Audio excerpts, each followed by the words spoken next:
Hey, everybody, it's CJ Graham. That's right, Jason Voorhees, Friday the 13th, Part 6.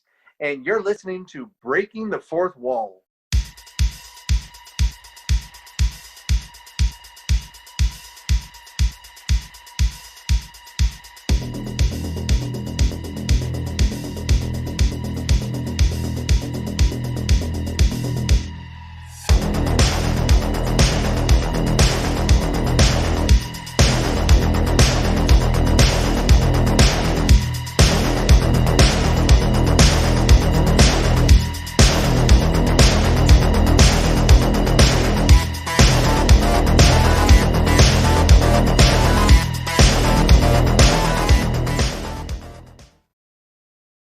The big feet people that come out every once in a while. Those are the aliens that come out from underneath the ground and then they go hide again. See, we haven't started the show. I went ahead and just started recording because we're missing fucking gold here. Yeah, we are.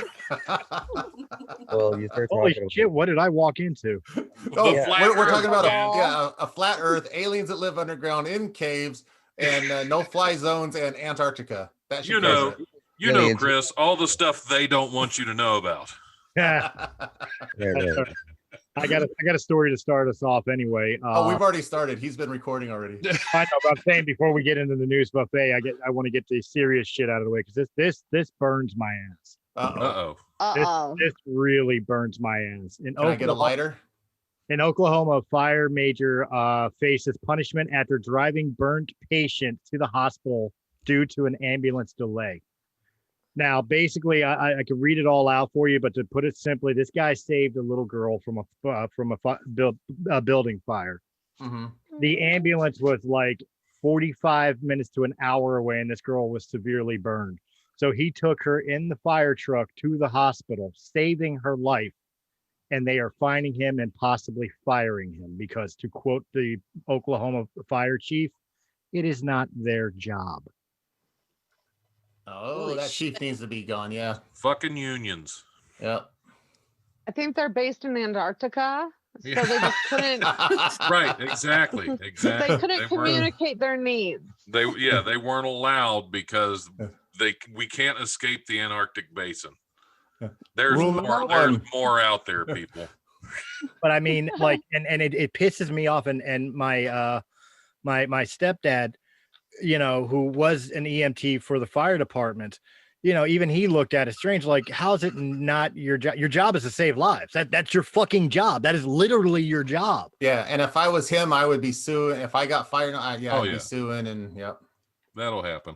You know, like, what world do we live in where a man, this guy's a hero. Let's be honest. This guy is a straight up hero. He went above and beyond the Call of Duty to save this little girl. Absolutely. And the treatment for it is fire him, fine him because it's not his job. That's fucking retarded. It is. Mm-hmm. And if they really want to get serious, they should have him walk the plank at the end of the earth. This has been chomping at my ass since yesterday when they should send him off to find the South Pole. Yeah. He needs to do something with a pole, that's for sure. Yeah, up the chief's ass. That's what it should be done. But I mean, we know it doesn't exist. But you know, am I wrong in this? Is essentially the conversation. Am I wrong in feeling like this? Like, no, not at all. No. You know, I've heard stories of like regular people like you and I, you know, trying to save somebody's life and getting sued because they touched the person, you know, or whatever. I've heard conversations of people who like administered CPR and then got sued for sexual harassment. You know, like, that's the world we live in. And yeah, okay, you could say a civilian, it's not your job, but this person is paid to be a firefighter. Yeah, I guarantee you the parents are going to be very happy with that guy or whatever. And the chief, he must be a Democrat. I wasn't going to go there. I have to wonder how true that is. Like the CPR and sexual harassment thing. I know what you're talking about, but if you were to look that up, that was a smear campaign that was started by some society somewhere to discredit the feminist movement or some related movement. no woman ever sued a guy for giving her CPR. I think she was like a drowning victim was the original story, and he gave her CPR, and then she sued him because his lips touched hers and all this other crap. And when he was pumping her chest, he was touching her chest because he was pumping her heart, that kind of thing. That never actually happened. It was a smear campaign. So it's hard to tell these stories. I mean, like the story you just said about the firefighter saving the girl. My God, I there's a big part of me that hopes that didn't happen. There's a part of me that hopes that's just a smear campaign bullshit story, because if that were real, Yeah, I guarantee it'll be all over Fox News if it's real. Let me see. So I can be accurate. Let me see where it came from. News Nation. Well, I will say, as far as the CPR thing, it depends on your methods, because I usually grab their tits, stick my face in between, and go, and that wakes them up. and It how many brings them people? right out of it. It's a perfectly legitimate. Yeah, and when you method. exactly, and when you drag them from a burning building, you have to put your hands underneath their arms to pull them out. Underneath their arms, you need something to grip onto so you can pull them out with. Exactly. Wait a minute, is that how you grab them? Because I grab them like a 6-pack, right? Like 2 fingers in the vagina, 1 in the butthole. It's a 6-pack. Well, that's where the saying 2 in the pink, 1 in the stink comes from. It's just carrying them out. It's carrying them to safety. No, Ren, you're right. It's hard to tell, and maybe that one, even though it pissed me off, maybe that one did turn out to be a falsified information. The point being, though, is, and I have known things where like lawsuits have come out of stupid things. Like I've heard of one that actually happened to a friend of mine who got sued because a girl hit him in a car, like, they collided, and he was pissed about it because he had the right of way, and he turned around and called her a bitch, and she sued him for it. Oh yeah, I've seen people get sued because they broke their fingernail in someone's car and they got hurt. I've actually even seen it that bad. Yeah, so I mean, like it's hard to discredit any of these because, and I'm not even going to go the feminist movement. Like I was going to make a joke when you mentioned that one about like the slander to try to discredit the feminist movement. I was going to say, well, they discredited themselves the first time they put on them ugly ass pussy hats. Yeah, but you weren't going to say it, but you just said it anyway. I just said it anyway. Fuck it. I don't care. Fuck you, feminists. No, we haven't officially started the show yet, so there's been no introduction. So I've been recording, and people have no idea what the hell they're listening to. It's all right.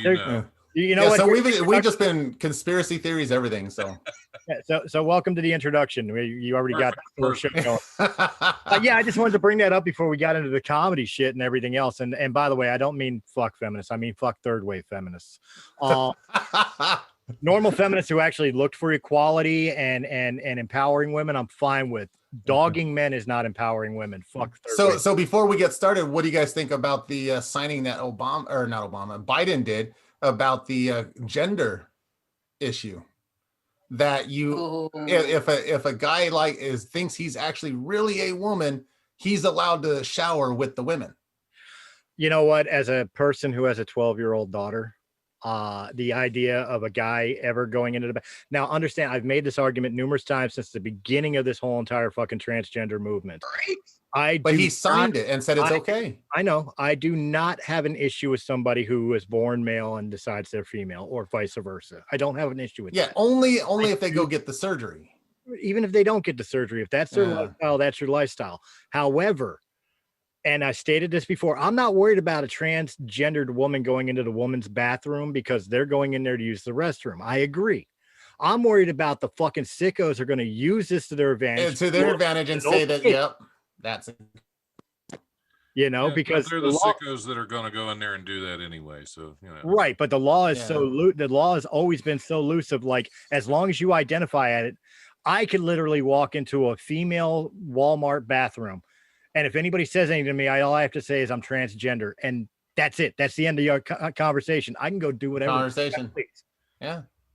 You know what I mean? And now they're saying you could do it in the high school girls in high school, everything. I mean, it's horrible. Sports, just like the sports.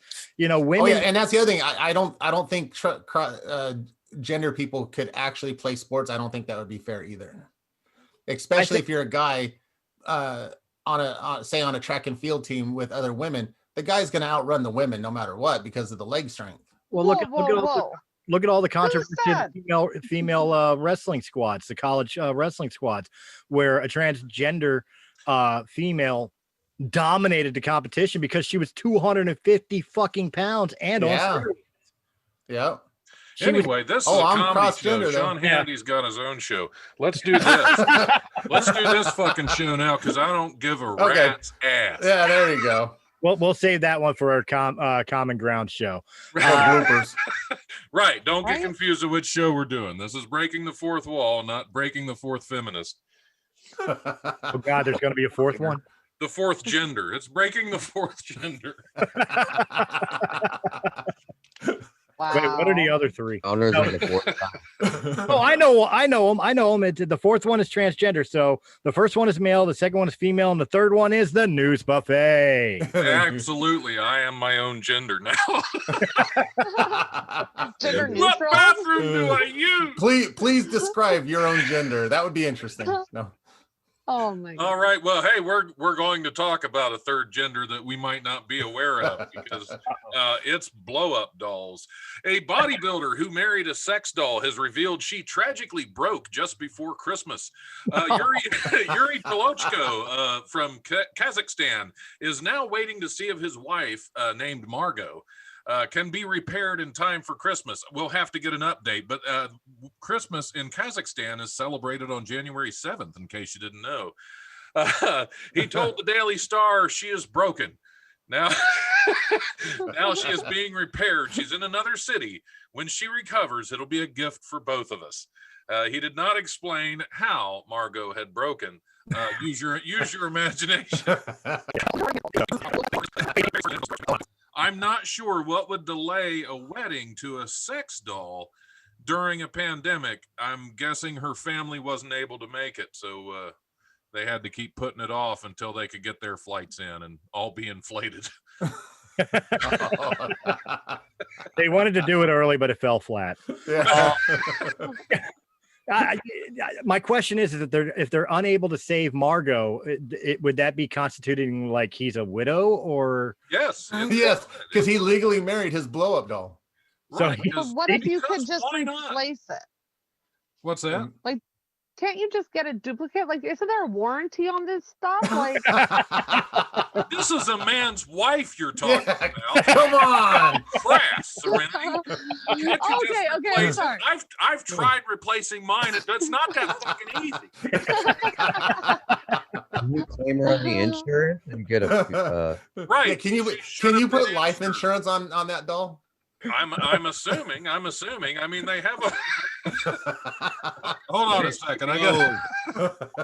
normal relationships get life insurance. This relationship gets a fucking extended warranty. They have such a loving relationship. I mean, isn't this beautiful?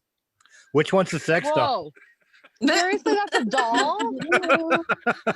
She looks more lifelike than he does. And there you Yeah. go. He gave her roses. Never give roses to your inflatable sex doll wife. She's gonna pop. Wait a That's the minute. problem. Hold That's on the a second. problem. You- She got a thorn. You're pointing out the fucking roses, and he's got her sleeping with a sleep mask on. Is the light really fucking bothering her? Or Well, is no. it just creepy when she stares at him? She looks like she'll get real snotty without enough sleep. Yeah, yeah. But here's the you real Look at question: that when face. they She's got resting inflatable bitch face right there. You can- No, But I bet you does that she- her name is inflatable doll. Like, this has to be a misprint because No. she looks so real. well, That's Oh, what she's it's one called. of those super high end Yeah. sex dolls from that company. Right. Right, 'cause the normal sex Everybody dolls. knows you don't marry the cheap ones. Yeah, 'cause we all know the normal blow up sex dolls. They look like those old punching clown balloons with an O face. And they all look exactly. They all look very surprised. but can they get fined as a couple if she's not wearing a COVID mask out in public? But true. Yeah, absolutely. Jesus Christ. That's why her family couldn't attend. Man, What is this world coming to? Hey, It was something that shut the down. American commercials are all related, all the country. It'd been a big, big thing. What is he gonna do when they want to fucking like procreate and have children? Buy Cabbage Patch dolls? Balloons. He'll learn to make balloon animals. Yeah, balloon animals. And then, Hey, look. then he'll make bigger ones and bigger ones. Eventually, he'll be able to go buy the blow up doll. Right. Hey, look, it's a boy. Does that mean you'll need my All right, we're going to go back to Oklahoma for this next one. An Oklahoma state representative introduced a bill that would establish a hunting season for one of the state's most infamous species of alleged native wildlife, Bigfoot. Representative Justin Humphrey, a Republican from District 19, introduced the bill to the state legislature that would call on the Oklahoma Wildlife Commission to designate a Bigfoot hunting season. The mythical ape has been the subject of numerous sightings in southern Oklahoma for years, and the region hosts an annual Bigfoot festival for fans of the cryptid. The Oklahoma Wildlife Conservation Commission shall promulgate rules establishing a Bigfoot hunting season. The commission shall set annual seasons, dates, and create any necessary specific hunting licenses and fees. The bill says this sounds like a money grab for stupid people. Well, it may be a money grab for stupid people, but you know what? Safety first on this show. Don, find out what dates they are opening season on Bigfoot, and do not go to Oklahoma. I'm way ahead of you. I would not go to Oklahoma anyway. I stayed out of Oklahoma for all of my life, honestly, and I have no reason to go now. Because it sounds like a good way to get shot. But what are the prerequisites? Like, do they not shave for 6 months and have bigger feet than size 12? Therefore, they're a Bigfoot and they can be shot. Is this the new purge or something? It could be. It could be. Just they're after big hairy dudes. Well, to be fair, I am too. To be fair, I mean, the person designated Bigfoot has to be naked, because the footprints that you follow have to be giant footprints with a little ditch following right behind. Yeah. Because let's be honest, if you have feet that big, you should be able to drag a ditch. Now, does this story have to do with anything about catching the Bigfoot on government camera? What's that? This story have anything to do with catching the Bigfoot on government camera video? Well, they just released a story about that. Actually, I looked into this further because, I was going to go hunting, but actually they don't. For a wife. Bigfoot. They want you to live trap Bigfoot. Okay, but they never specified that. The bill doesn't specify that. That was just the idea. So, if you're a Sasquatch living in Oklahoma, get the hell out. Antarctica is open to you. But here's the thing. Sasquatch has been living for a long time. I mean, this has been, he's no dummy. He would not have lived in Oklahoma to begin with. There are too many fucking tornadoes. He's not an idiot. He's big. I would say he's up in Washington state, but the fucking rioters probably ran him out of there now. Yeah, so now he's back in Kentucky in the mountains out there right now. He's heading to Canada. He's not an idiot. Yeah. It's safer in Canada right now. Yeah, exactly. If Canadians see Bigfoot, they just invite him in the house for some fucking flapjacks. Want to come in for some flapjacks, eh? Good to see you. Got beer in the fridge. Right. It's not beer, it's Molson. Shut up. Yeah, got some Molson for you. Molson, there you go. Well, black blue. Well, they don't drink that shit in Canada either. They fell short of the Mile High Club, a South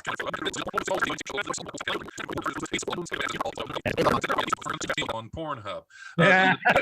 Is that my Ferris wheel? Do not reflect our values. We do not tolerate any behavior that does not coincide with our family-friendly environment. They were trying to make a family. How much more family-friendly can you get? That's all right. At least I can still try it on the zipper. The Harmons have been arrested on similar charges before, according to the outlet, allegedly having sex in a community pool, which was also recorded on video and allegedly posted to a porn site. Lori Harmon was accused of urinating on a pair of vending machines in December 2020. In another incident, she allegedly performed a similar act in a hotel elevator. She faces 2 counts each of indecent exposure and creating obscene material, and another charge for allegedly causing up to $2,000 in property damage. $2,000 Yo, for she is peeing on a wife, vending machine. dude. She is wife material. She is down to do it anywhere. Oh yeah, this dude found his ride or die. You know, Jesus. Where do I buy one of them fucking blow up dolls? Wait, she got a ticket for making disturbing video. So are we all gonna get arrested now? for this show, Because we're yes. very disturbing. Yeah. Yeah. Yeah, we're pretty disturbing. I'll tell you what though, if they want to impress me next time you get We're caught on disturbing, Gravitron, yeah. next time you get caught on the Gravitron, I'd love to see like fucking reverse cowgirl while that thing's in full spin. If that's how people get hurt, Chris, that's very. She broke it.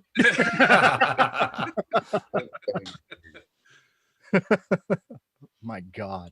Yeah, just the amusement parks are getting more and more fun, and Yeah. here we are with COVID. We can't even fucking go to any. Look, Yeah. I'm telling you right now, the last time I went to like Six Flags Great Adventure, it cost like fucking like $100 a person to get in there.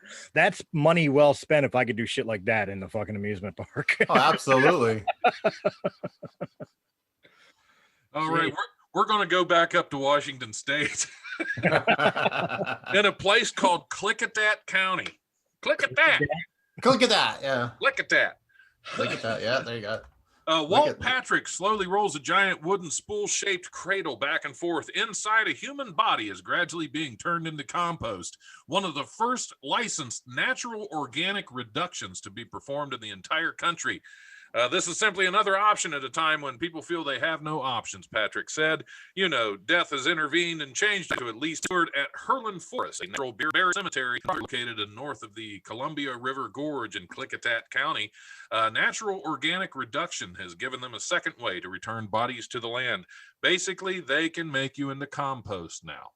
Well, I can understand. What? Human remains can now be made into compost. I understand that, and I'm fine with it. And like to my mind, and I could be wrong here. Okay, I don't even have a joke in this. To my mind, like to make a human a compost, get rid of the fucking box and just put them in the ground that way. Yeah. You know, and it'll naturally happen. What is, maybe I'm missing the point. What's the point of rolling the fucking body? It turns them to compost fat because that's where you throw all your eggshells and all your organic trash, your organic material. You mix it in with the bodies and you just roll them around in compost. Ew. There's not even a joke to that. It's just ew. I think that's pretty disturbing because, like, Isn't it? there's a big reason that people want to be buried. Like, it's a totally different thing than, hey, put me in a meat grinder and throw me out by the barbecue, and when I'm ready, throw me next to a tree. No, it's not a meat grinder. That's way too quick. They throw you in a composter and you just decay over a period of time as you're rolling around with all of their biodegradable trash. Is cremation not good? Is cremation not good enough for people? I mean, does that happen too fast? Like, doesn't the ashes still work if you pour it on your fucking garden? Doesn't it still act as compost? It's just not the same. I'm kind of really against. Yeah, I don't want to be burned. Yeah, Like, I yeah. ain't no witch. Don't burn me. Yeah, could you see about 50 bodies being rolled around all at the same time with all the compost? Well, that's when it you would bring look in like the- an orgy on Pornhub. That's when you bring in the cement trucks and you use the cement trucks for it. That way you can place them wherever you want to after. No, never mind. Let me be clear. Pornhub's more classier than that. It would be on RedTube. The visual of this is Disturbing. And, like, you remember that Tom Cruise alien movie where they get brought up into space and they're in those big containers or whatever, just tumbling around? All I can imagine is a bunch of bodies tumbling around. Like, who the fuck wants to do that in your afterlife? Like, who knows what's going to go in what hole? It's funny. They've been able to speed up the process. We'll read more. Patrick calls the process of placing someone remain in the NOR, in the natural organic reduction vessel, an investment, and says it could take several weeks until the composting process is complete. The body is placed in the NOR cradle along with 200 gallons of wood chips. So you get some splinters. Facilitators add a mix of bacteria, protozoa, and fungi to speed up the reduction process. Oxygen is repeatedly added to the cradle to keep it in the 145 to 150 degree range, so it will stink like hell. That's what I was thinking too. It's like, that's gotta stink. Patrick also has solar panels hooked up to add extra heat when needed in case it doesn't stink enough. The cradle is periodically tumbled to help disperse oxygen throughout the chamber. So there you go. And if you ever want to know. So when you go to Home Depot and you need compost, just read the label. Human remains are. And there's more. Humans tend to have a lot of unnatural materials in their bodies, though, like dental fillings, screws, pacemakers. That all has to be filtered out after the bulk of the decomposition is done, Patrick said. Now we're getting into recycling. Yeah. Look, here, I found a gold tooth right here. You hit them with a metal detector afterward. You have your kids go through, and it's like a needle in a haystack. Whoever finds It's a treasure hunt. It's the new family activity after your loved one has been. Yeah. Who wants you need a souvenir? There you go. You got one. Gee, mommy, can I do the Easter egg hunt? No, this year you're finding Grandpa's pacemaker. Yeah. Yeah. Oh, there's Grandma's new hip. It's a new way to celebrate life, you guys. Hey, it's one way to recycle, definitely. When it comes to plastic hips and plastic knees, you can use that on somebody else. Exactly. Well, thanks to that story, we have the title for the episode. I just put it in the group chat. Compound orgy. Yeah, and that's my phone that you're hearing talk. When they first came on, they heard that. They're like, "What's that?" So, in fact, I'll even put in parentheses afterwards: patch kit not included. All right, we'll hit one more just in case there's any job seekers out there. Have you been looking for something that will stand out on your resume? Are you the kind of person who wants to work your buns off while meeting hot dog fans from across the country? Or maybe you just always dreamed of driving a weird car. This may be your lucky day because Oscar Mayer is looking to hire a new crew of hot doggers to drive the Oscar Wienermobile. The Chicago-based company is looking for recent college graduates to take on the one-year paid job crisscrossing the country. And the takes 2. Hey, I don't need the training. I can handle the large wiener, okay? I'll vouch. Oh my God. Well, the thing is, there's a lot more to handling a wiener than just the. Because this isn't like you're going to be in full control of this. This isn't like you're taking a wiener once or twice a day. You have to remember you got to find a place to comfortably store it when it's not in use. That's the challenge women don't understand. So, Chris, it must be portable. Put it in reverse. So yeah, they got me there. Yeah, you can't put it in the back garage. They don't like it when it's in the back garage. Yeah. You don't want to drive in the no You don't parking. want to go to the drive-through the wrong direction. They get mad as hell. But hey, they are looking for college students, so they might want to experiment a little. You know?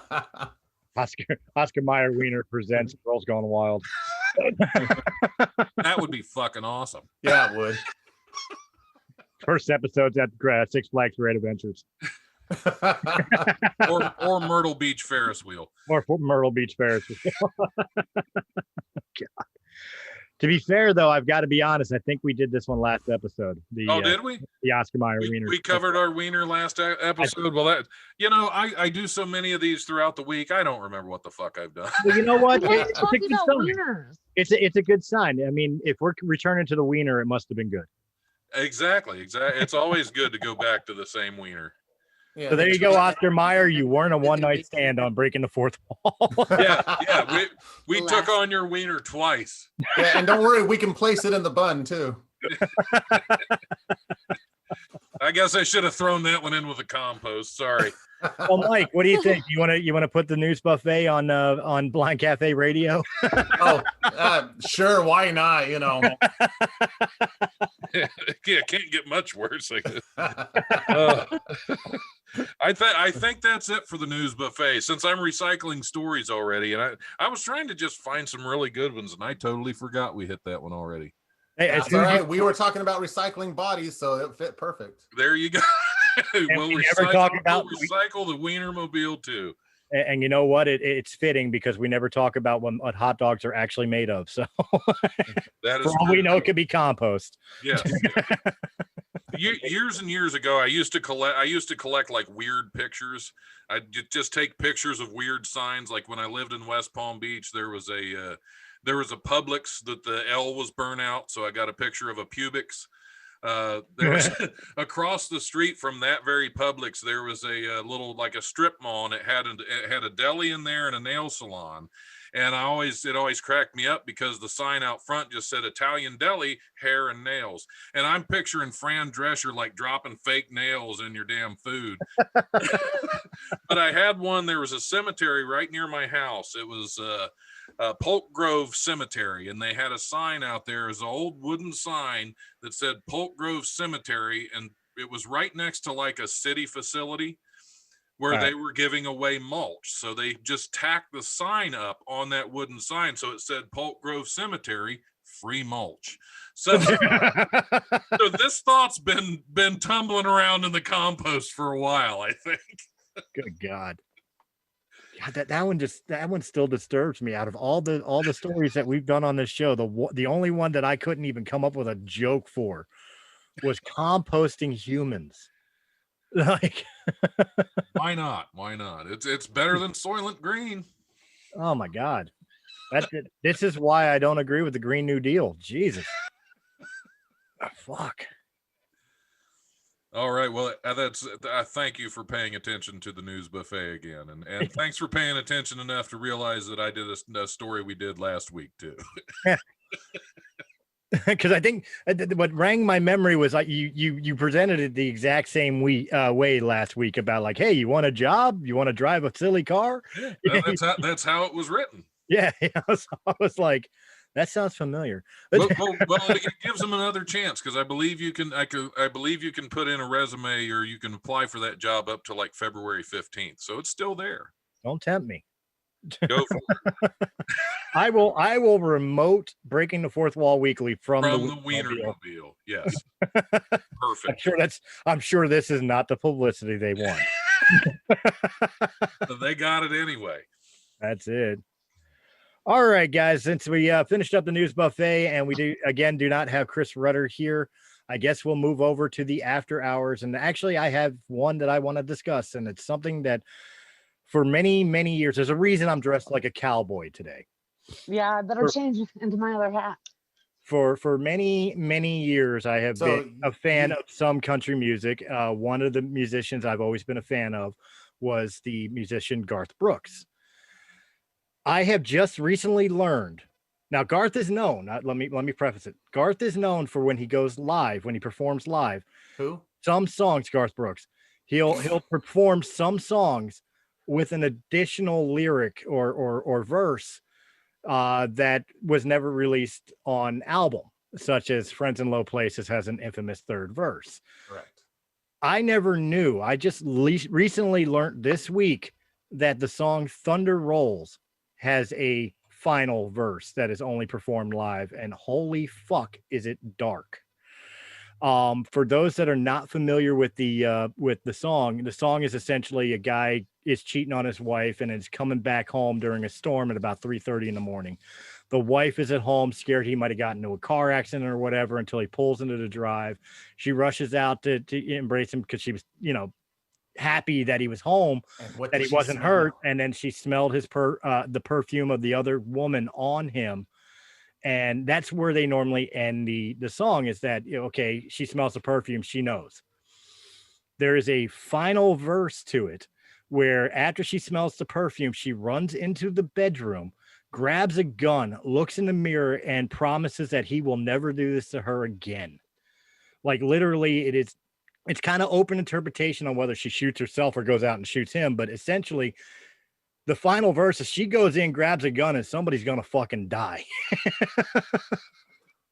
Oh, yeah. I've heard that third verse for a long time. I never knew it existed. I never once knew it existed. It fucked me up. I'm like, damn, that's dark for Garth. See, and I thought you were dressed up as a cowboy because you were going to tell us you're from Oklahoma, and you swear you were only helping that sheep over the fence. I didn't realize I grabbed my Velcro gloves. Country music has a lot of dark stuff into it. I mean, a lot of people give rap a bad rap because it has a lot of horrible dark lyrics into it. But look at Johnny Cash. I shot a man just to watch him die. A boy named Right? Well, shoot, if my mom named me Sue, I'd be shooting a man too to watch him die. That's one of the great things about country music that I think a lot of people like dismiss because, you know, country is associated with like rednecks and stuff like that. But I mean, one of the first songs I could point to is Brad Paisley and Alison Krauss, the song Whiskey Lullaby. That is probably the most depressing song on the planet, but it's a huge story. Oh, absolutely. You know, where again, to preface it for people that may not be country music fans, the story is a guy comes home from war, finds his wife, his girlfriend, his fiance cheating on him, and it drives him to drinking so badly that he kills himself. He drinks himself to death. And then you get the Alison Krauss part as she tells the girl's side of the story after the guy's death. And she blamed herself the whole entire time for the way he spiraled out of control and how he died. And she winds up drinking herself to death. Yeah. You know, like that. There's no happy ending in that story. You know, people always make fun of like, country songs are just, my girlfriend left me, my dog left me, my trailer got stolen by the tornado, but there's some deep shit and not always bright and sunny in a country music song that I think, arguably, and that I'm going to look at Serenity for this, arguably would rival some of the darkest fucking death metal shit you've ever seen or heard. A lot of people story-wise write songs off of true stories that they've seen, heard, or been a part of. So a lot of this dark stuff, maybe he actually saw somebody drink themselves to death and the other person did too, because of that situation. You just never know. All right. So I guess what I'm presenting to the party, and of course I'll start with Serenity because of the statement I just made, like with the metal scene. And this is coming from a songwriter, by the way. Like, can you think of other scenarios or other musical art forms, one that tell as deep and dark of a story as some country songs can do, and two, can you think of any other artists besides like Garth Brooks who's infamous for hiding additional content to albums predicated to only live performances or the like? Well, a lot of people do their music differently live, and parts of it are added on later. So with Garth Brooks, I don't know if it was like always written that way or if he purposely did it. I don't know. I do think that country has a way of like exposing someone's heart where they could say the same thing in a metal song, like the exact same thing, but the way that they phrase it is more like an ICP type, like, oh, wow, that's whack, like, I don't think that the words come across as seriously in other genres of music. But hell yeah, I know a lot of metal songs that talk about some deep, dark shit that I'm like, too much. But, at the same time, the words aren't taken so seriously, where in country, they are very taken seriously. Your lyrics are so important. I mean, no matter what band you are, but especially in the genres of music that come from the heart. How amazing is it? I'll present this to everybody. And I actually thought about this the other day too. In all the years of music that music's been going on and everything else, you got rock, you got rap, you got blues, you got jazz. They've all evolved and changed formats, like obviously Metallica doesn't sound like fucking Elvis Presley, and Black Sabbath doesn't sound like Slipknot. Like, it's evolved, and the same with rap. Like back when rap began, we had like Run DMC and Tone Loc and the Digital Underground, for example, and then you had Dr. Dre and Snoop Dogg, and now you've got the mumble rap crap, which I don't even bother knowing the names of them because they're garbage. But you've seen the evolution of music. Country's kind of remained the same throughout all of it. Like, is it because country? I won't say it's remained the same. It's gotten very, very much worse. That I can agree with. Because here's the thing: old Yes. school bluegrass, I love it. Country up to the 80s, I love it. Most of the country through the 80s, nah. Anything made after 90 is fucking garbage. Really? So I like, haven't listened to enough of it because so much of it is trite bullshit. well, I mean, I agree with you with the older country, but I mean, like you're saying like Alan Jackson Yes. or fucking Toby Keith or Yes. Luke Bryan are garbage. Yeah. Really? Alan Jackson Now, has Toby Keith has a like 3 couple I good like. songs. Yeah, Alan Toby Jackson. Keith might have like They have 1 a or 2. couple I like, but as a whole, not Another my bitch I thing. respect as an artist. Garth, Yeah, I respect Garth Brooks as an artist, but I'm not into country. Nah. you know who I love? Garth Brooks. You know who I hate? Chris Gaines. Oh wait, isn't that the same guy? Yes. Yeah. Not No, a fan Garth of Brooks either is the one. one that I liked growing up as well. That was another one. That was one that I liked. But I mean, like I- formaically, country out, and I don't mean the pop country. I don't mean shit like the fucking what is it, the Florida Georgia line, or stuff like that, where they're trying to incorporate modern day pop to That's what country. most of it seems to be. Movie Speed Judge, right? You know- Yeah, funny country. Nah, I'm talking. But normal country really hasn't changed the formula much in all the years that it does it. Like if you listen to an Alabama song and then listen to a Blake Shelton song, or more specifically like a Zach Brown band song, the formula's still there. They didn't really change it up like other formats of music. Or am I wrong in that statement? You just know way too many country singers' names, and you're wearing a cowboy hat. I think you are secretly a country music listener. I love country. I do. I don't like the pop country, but I do love country. I'm not going to ashamed to admit it. I am primarily rock metal, but I listen to blues, jazz, country. I listen to Motown and doo-wop. I listen to everything but what's played on the popular radio stations today. What do you consider a popular radio station today? Because I think that Anything- everyone has their own opinion of that. Anything that plays Britney Spears, fucking Kanye West, Lil Wayne, Akon, or whatever, yeah, that bullshit, not music, won't listen. Those people aren't even popular anymore. But that style of music, which is still popular. Anything that plays K-pop, anything that plays fucking dubstep, no. Anything that plays mumble rap, no. It's not music. Wow. Oh, that mumble rap stuff is horrible. Wait, did you say dubstep? I said dub. He said a lot, Ren. He said a lot. What's wrong with dubstep? The fact that there's not one redeemable note or musical instrument in it. Redeemable? Oh, I thought you were still talking about country. Wow. There's going to be country music fans watching this episode. Probably not. Oh, I bet you're a huge electronica fan. Nope. Nope. He I know what to admitted get you for your listening birthday to now. country. I'll hack into your computer and every electronic device you own.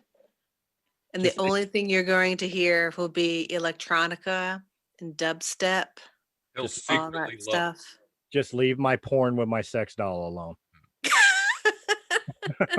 It's gonna be dubstep. She's going to porn. sing in That's the Britney thing. Spears' voice. Nice. No, I'm sorry. I mean, it's just the way I feel. Like I fell off the popular music fan base because most of the popular music nowadays, the shit you hear bumping out of people's cars, is absolute nonsense. Well, most of the popular music throughout the history of popular music has kind of sucked. Popular music in the 80s was garbage. Wait, who determines what is popular music? I think they. Well, Like- what they refer to as pop music. Yeah. Oh, okay. Right. Because I'm like sitting here going like, I like a lot of popular music, but it's popular with me and my friends. You know? Right, I don't mean what's popular. That's what we're talking about, Serenity. You and your friends suck. No. No, I'm not Oh my talking about. god. No, I'm not talking about like what a group of friends thinks is cool. It's what society tells us is cool. You know, you have to So dress New up. Right. Kids on the Block It's what isn't the cool record anymore? You mean executives- dubstep what the was actually record cool? executives Yeah. shut down our. We lost Mike. Yeah, Mike messaged us and said he had to go. I Oh, didn't okay. interrupt Serenity, but I was going to give him his outro. Oh well. Well, it's. He's I not going to always miss it. He get won't see worried- it. I always get worried when Mike Hunt vanishes. Don't worry, he won't see it anyway. You know, but no, so See, I mean, would consider music. See, this is how I'm so different. Music isn't popular until like Jose Mangan is like promoting it. That's how I was coming at it. Like you're saying popular. Well, did Jose Mangan and Sirius XM start putting it on all their channels? Because like that's usually the popular music that I hear everywhere. well, I used to have a belief system that you weren't popular musically unless Weird Al fucking parodied you, but he kind of ruined that with doing things like Happy. That was a Grammy award-winning global something winner. Like he wrote cares? books, and I mean that song "Happy" was supposedly like the best song of our or of their generation. Oh I yeah, guess we're too old. yeah. Sorry, Pharrell Williams, your song sucked, and it was an insult that fucking Weird Al even. Although he did make it better, that Weird Al covered it. I think the only thing that really makes that song better is much lower volume. That's it. Yeah. That's how I enjoy the modern pop culture music Right. You- Right.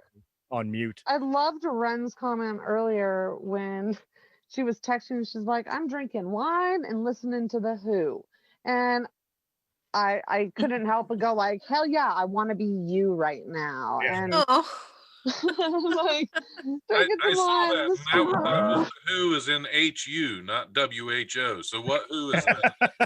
The Who. Yeah, They're there's two Who's. There's WHO, which is the classic band that did like Right. Pinball Wizard and shit. Right. then- no. Then you No, got no, the no, no, Mongolian band. Oh, Then you got the Mongolian band that Exactly. they do The Who. chanting with metal and Yeah. oh that's yeah, my the friend one that Eric sounds like German heavy actually metal worked with on frog that. burps. Yeah, I'll send Okay, you some videos, man. Like they're the guys that are like double our intelligence and age, and they make some badass music. Like these aren't some 12-year-old kids, you know. Like no, hey, look, they're real. I'll be honest, I didn't even know who they were or that they even existed until fucking I found out that they were the band in the cantina scene in Star Wars Episode 7. I was like, oh really? That was an actual band? Yeah. My nerd card are you kicked out. kidding me? No, Really? yeah. When you If they finish- had that, no, if they actually had Mongolian throat singers in that scene, oh my God, They that did. would It have was been the Who. incredible. That was look it up. That was the Who that did the No, that was the other Who, not the HU Who. Wait, HU Who is who we're talking about? I don't know. here. I'm They're the I- chanters. Pete I'm finding it Townsend- hard to Pete tell Townsend who's does who. not throat sing. Who is who? There's thing 1 and thing 2. Now there's Cindy Lou. the Who 1 and Who 2. The who? And who? Say what? With who? Yeah, right. See, even Colin doesn't know who's Cantina who. music does not sound anything like Mongolian music, not even in the same stratosphere. Totally different. Oh man, it's like they're talking in country and we're talking in cool. It's just I know, right? It's just Hey, we there's need a translator. We need like some guy who's from, maybe a blues person or maybe a jazz person can help translate. maybe yeah. looks I like mean, Colin wants to speak. He's got to. We've went into the realm of Oh, I can Mongolian think elitist musicians now. So Elitist. I don't even know if I just can't compete in this conversation anymore. I don't know enough about Mongolians. All right, I'm going to give you 3 different bands, and I'm going to ask you what they all have in common: the Mongolian Who, Cannibal Corpse, and Rammstein. What do they all have in common? I don't give a fuck about any of them. Well, no, Who's that's Bromstein? Rom. Europe. Right, Rammstein. That's a German metal. Yeah, they're all European. Yeah. They're all foreign. What do they all have in common? Nobody understands a fucking word they say. Well, that too. They do. Du hast mich. You know what that means? Okay, It so means you there's hate like me. alien weaponry. They're kids. They're like 12 to 14 years old. Huh? And they do another language. They're from like some bush and they speak like the bush Wait a minute. language. Some bush?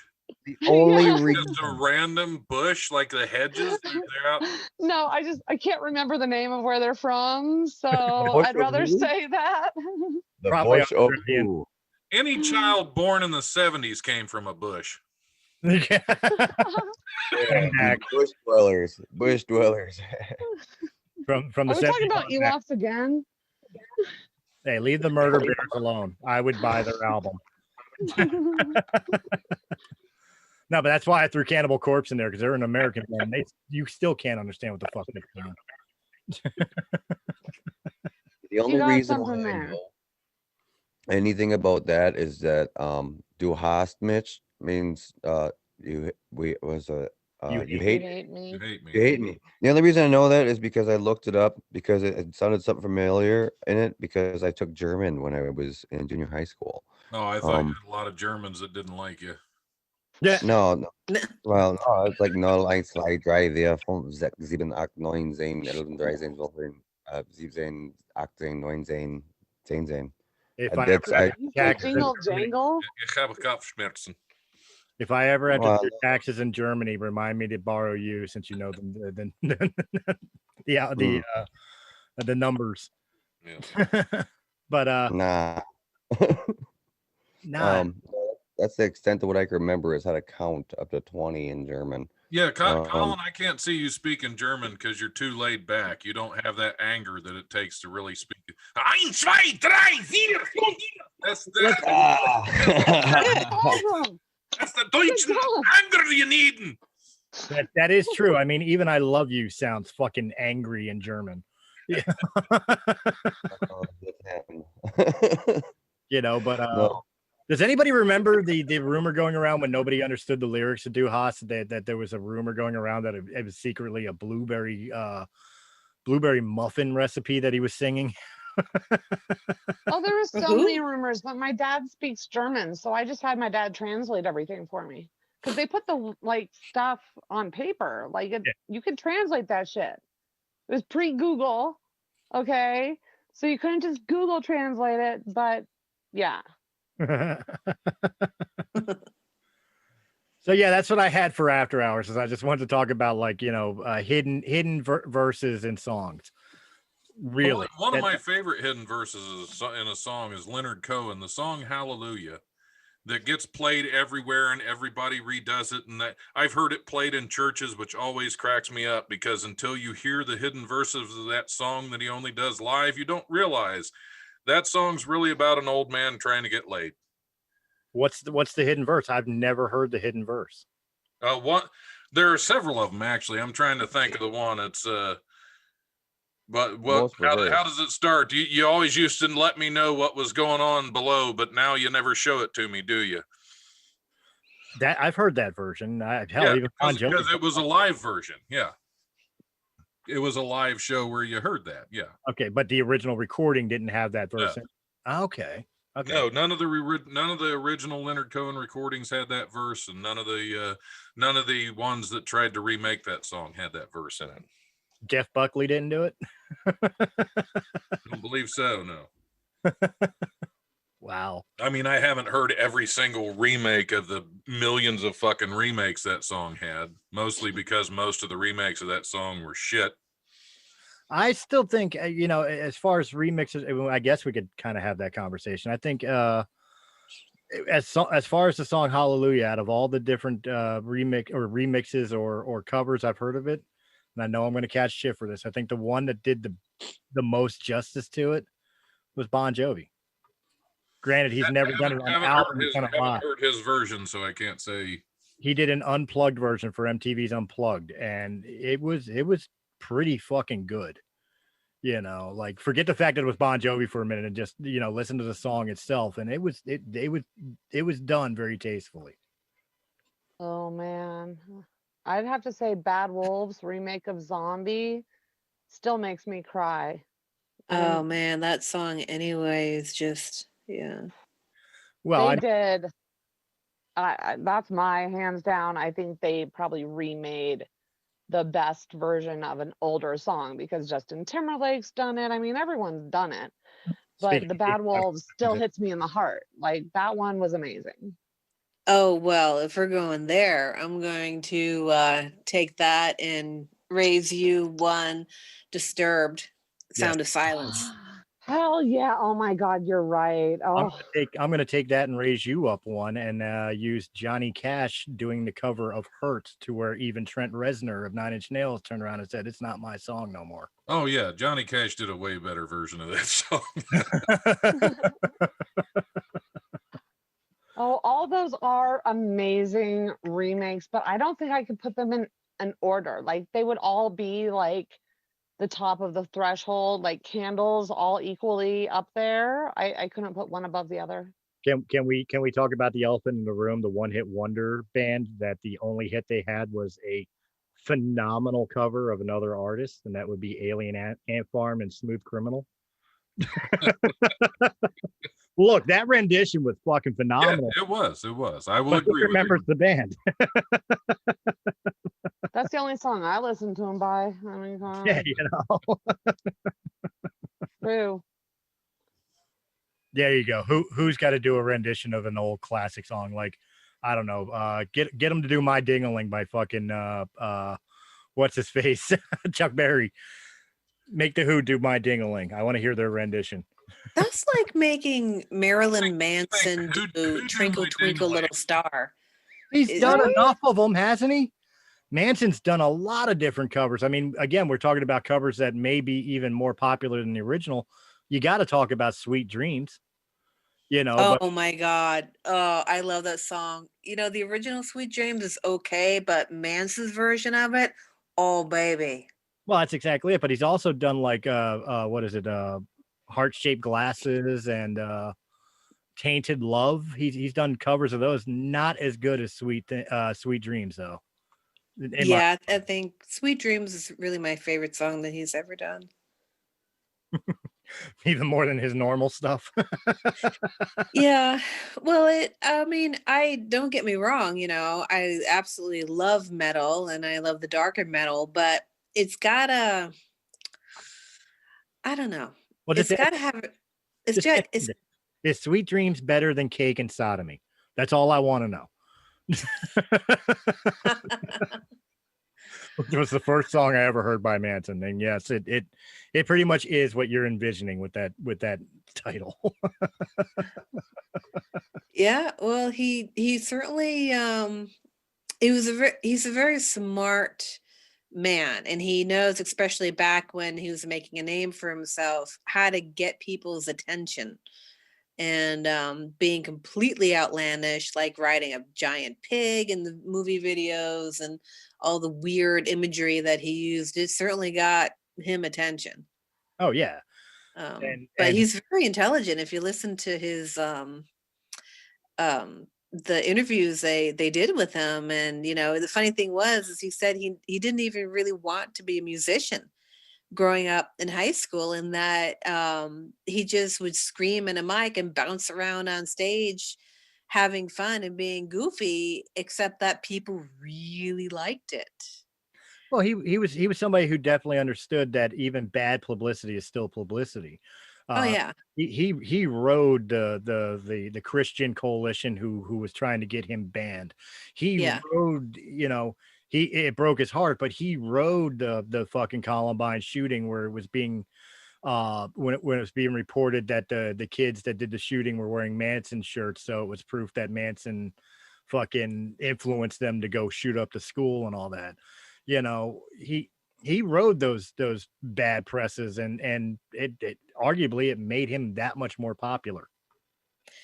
Well, I don't know, you can say that his music made kids go out and Of course shoot it is. people. No, it didn't. That's been said for years. They used to say that same shit about Ozzy back in the day. They said it about AC. Well, they never sang about that stuff. I mean, there's rap music that sings about literally going out and shooting people.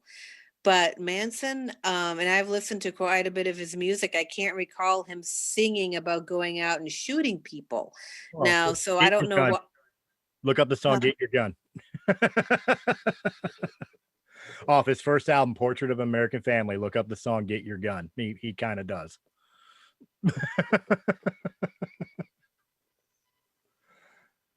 Well, I guess it's open for interpretation then. Yeah, absolutely. But I mean, no, you're right, and you bring up a very valid point as far as music is concerned. There's always been an argument against rock and metal for lyrical content and whether or not it influences youthful people.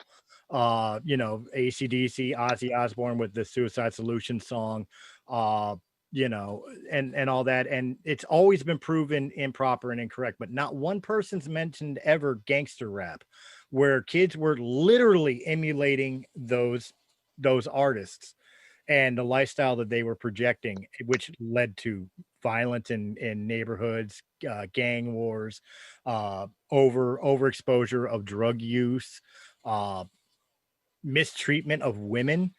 Like, these things have been in rap albums since the 1990s, where people have actually emulated that content.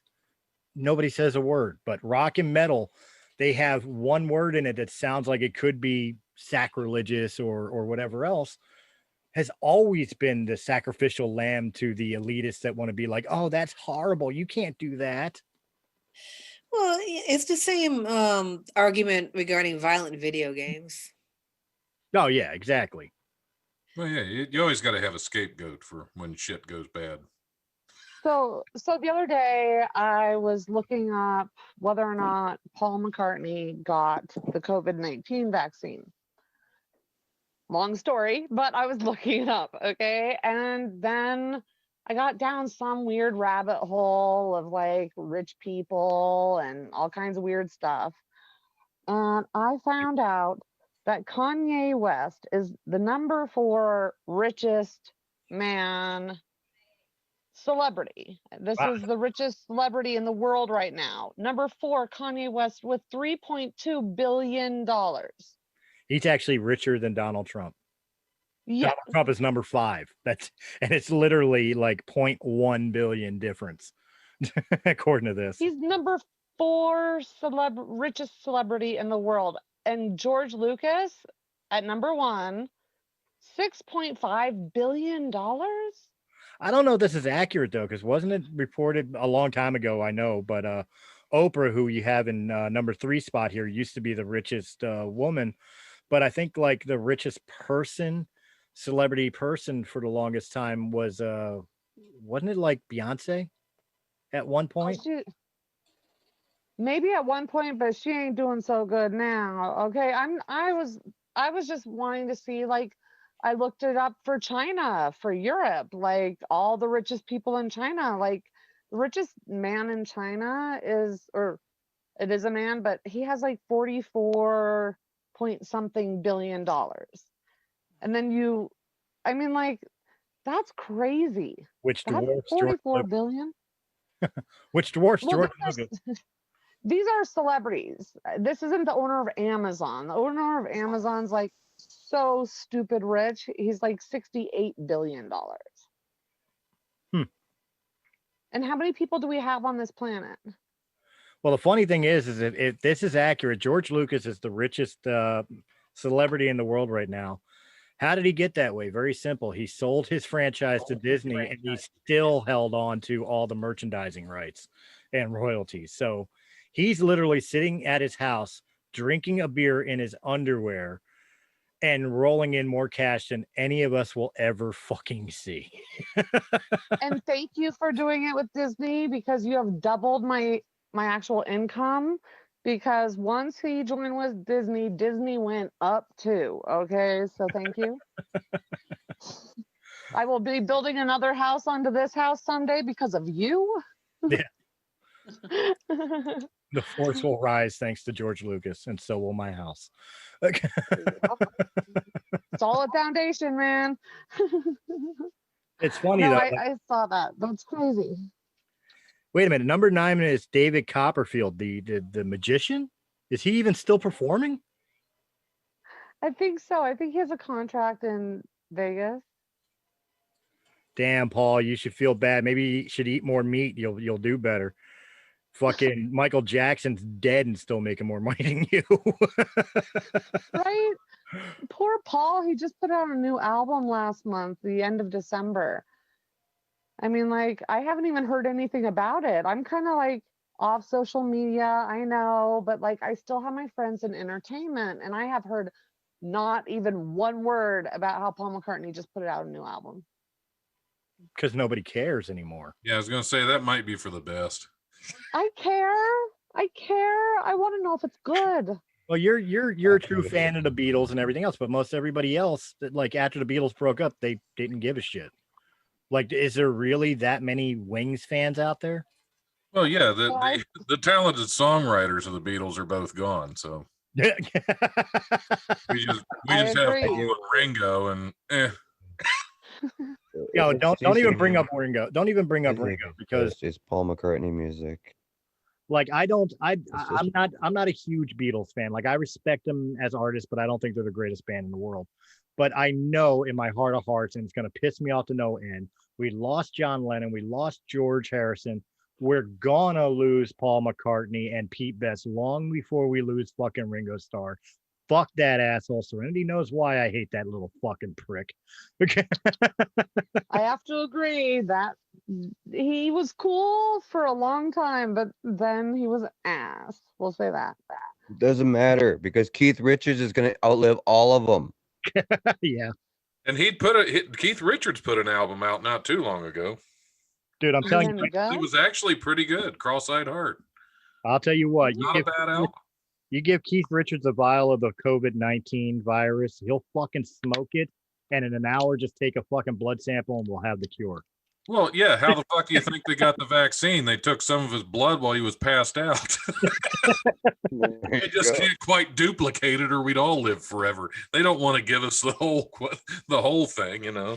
That's why I still agree with Dennis Right. Leary. He says kids should not do drugs. We can't do any more drugs because Keith Richards has already done them all. We have to wait till you die and smoke your ashes. Yeah. Hi, this is Dave from the Comic Collection, the ultimate comic store here in Feasterville, Pennsylvania, which is a suburb of Northeast Philadelphia. Come and see all of the great stuff we have here at the Comic Collection, including action figures, vinyl, CDs, Dungeons and Dragons, Magic the Gathering, Pokemon, back issues, action figures, old action figures as well, statues, and of course, let's not forget comic books. Come visit us at the Comic Collection at 83 Bustleton Pike, Feasterville, PA 19053, right next to Northeast Philadelphia. Come visit us. We'll look forward, and yes, we are open during this pandemic thing. As long as it's not compost. Can you imagine the weed that would grow in a in a garden of Keith Richards compost? Holy shit, that would be potent. Oh my God. I wonder what it would do. Would you hallucinate badass. off of it, you think?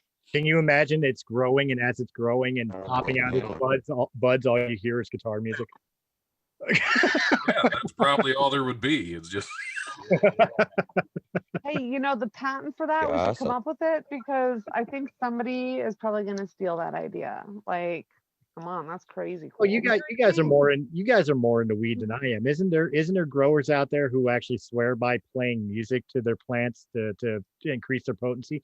You know, somebody's fucking playing fucking Steel Wheels or something for fucking Rolling Stones to their fucking plants. Yeah. well, yeah, but Mick Jagger'd fuck it up though. Hey, leave Mick Jagger alone. That motherfucker's 80 years old and just had a kid with a 22-year-old woman. Oh yeah, I did. You know, I wish I was that man. I'm not questioning the man's penis. It's his voice. I never got it. What about you? I never Yeah. got it either. You look at the Rolling Stones, even back in the day, like their heyday, like their youthful prime, and Mick was still an ugly motherfucker. How is yeah. he pulling women? He looked like he invented the chicken dance. I think that's what he was doing half of his fucking songs. I've never been a huge fan of the Rolling Stones. They've got like 2 good songs that I like, and the rest of them I can just do without. You know, it's funny because I've had that argument with Serenity about the Beatles because of the fact that I felt there was more bands out there that were more deserving of the popularity than the Beatles.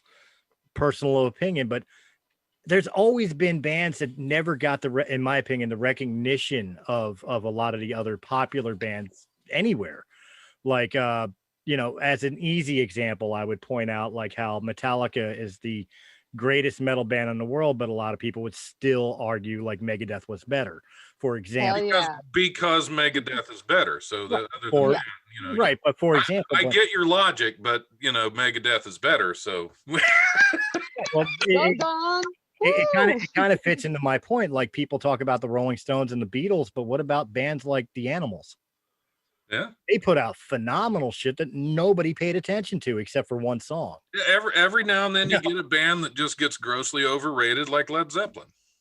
Oh, fuck you.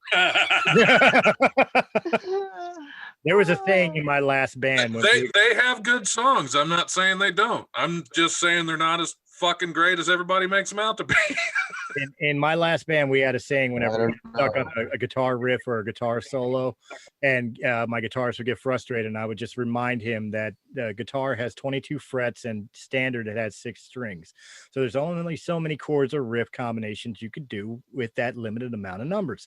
And Jimmy Page has already done them all. So fuck it. We're going to sound like Led Zeppelin no matter what we do. Okay. There you go. Because Led Zeppelin is such an underrated band. Underrated? Underrated, absolutely. Underrated. What?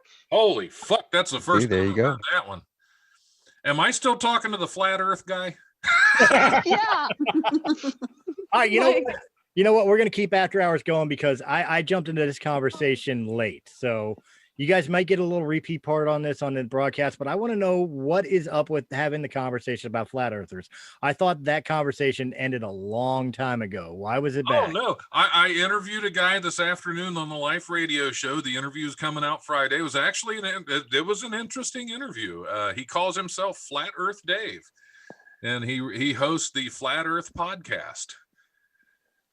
And I want a tutor to tell me how to speak to my friend who believes in the flat earth concept, and I don't understand, like, what?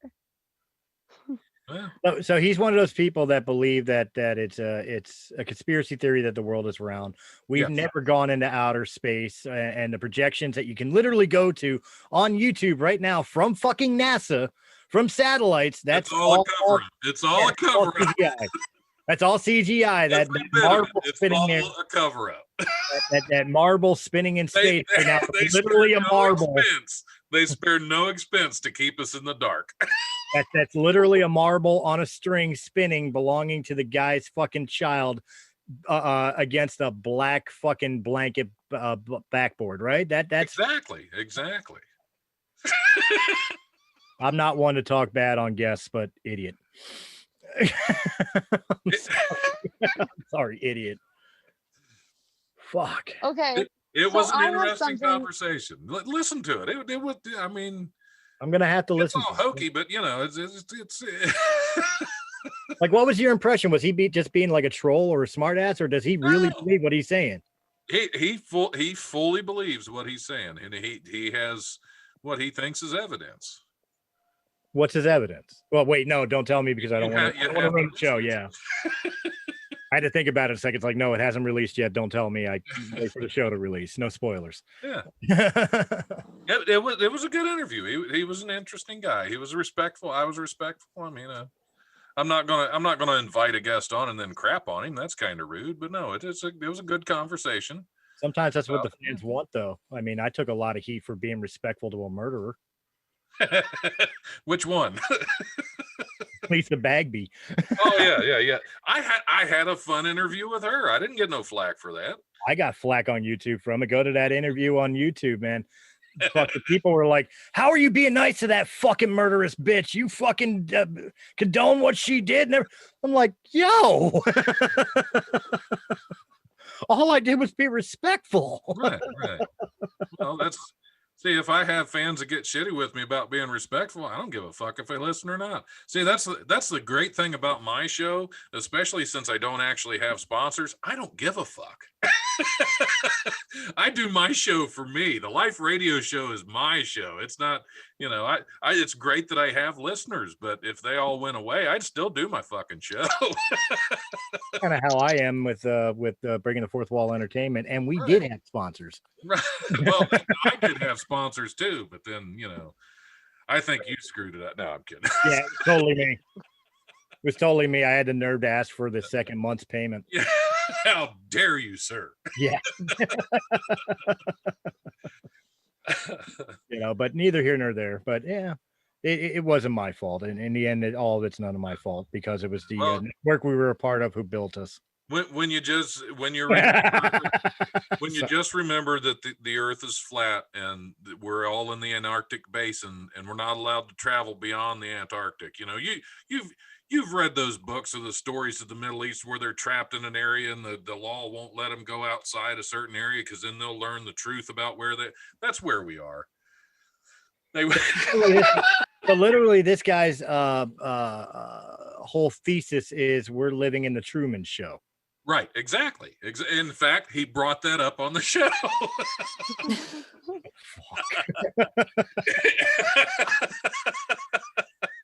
Wow. Yeah.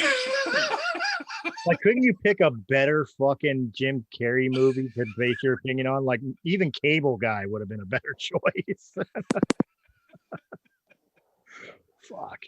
The only thing you're proving is the Jim Carrey movie that is right for your theory is Dumb and Dumber. Anyway, I don't want to crap on my guest on your show. The guy was a nice guy. Well, you're not crapping on him. I just don't buy it. And that's what I told him. I'm not going to be converted, but it's an interesting theory. Well, see, I don't mean to be mean to people, like to describe what I mean here. Like I'm saying what I'm saying now to be funny. I'm being sarcastic. I don't actually mean to put the guy down, but to be truthful in every which way that I can be. And I try to be truthful with everything I ever say and do is the plain and simple fact when I look at things is this. Bye, Ren. Serenity's got to go, looks like. Oh, no, Ren had to go. Yeah, so I was saying bye to Ren. I missed the message. Why'd she have to leave? Oh, okay. And just to take care of everyone. I hope everything's okay. Hope we didn't scare her off. No, but I, like I was saying, like I always try to be respectful, even when I don't agree with somebody. Like as an example, politically, I don't agree with people who lean left, but I try to be respectful of their opinion, unless they're the militant left. Those are the ones that piss me off. But whether it's music, movies, politics, whatever, if you have a different point of view, I usually try to still be open enough to hear your side of it. Right. But I can't stand flat earthers. Like everything on the fucking planet proves that the earth is round and you just refuse to see it. Exactly. Or maybe they know the truth and you're still blinded with all this fake evidence. You got me. You see, there you go. It's all in perspective. Yeah. I don't wear my tinfoil hat tight enough, I guess. Right. And that's how they were able to get in. Speaking of tinfoil hat, that's a way I can introduce Serenity back into the show and see if she's got anything she wants to say. Nothing. All right. Well, thanks. There you go. You had her opportunity. She's probably talking, doesn't realize she's muted. Or... Yeah. Sorry. Oh my God. Okay. So I have to say, Paul McCartney died in the 60s and he is replaced by a clone. What do y'all think? You were more specific with that theory to me before. It wasn't just a clone, it was a specific person Yes. said he was replaced by. I don't remember the name of the person, but I remember you giving a name to the person. Billy Shears. What's the basis of this? This is a deeper conversation than just Yeah, we 5 don't have minutes. time to get into a whole new conspiracy theory. I go to work in the morning. Yeah. Right?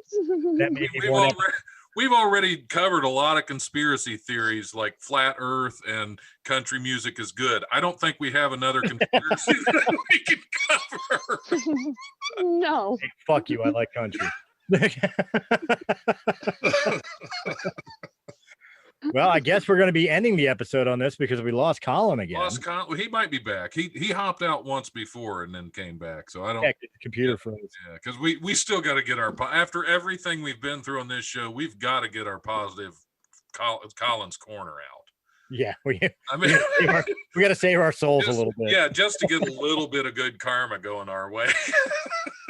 Before we Let wind up Colin out of the corner. Yeah, we pissed off all kinds of music fans, all kinds of conspiracy theorists. Yeah, we've got. We have to have I something. repeated a story about the Oscar Mayer wiener. we're all going to wind up as human compost if we don't. I heard Chris say "hoodoo my ding-a-ling," and I still think that's one of the best statements I've heard all night. That may become the name of the episode now. Because I didn't put that together until you just said it.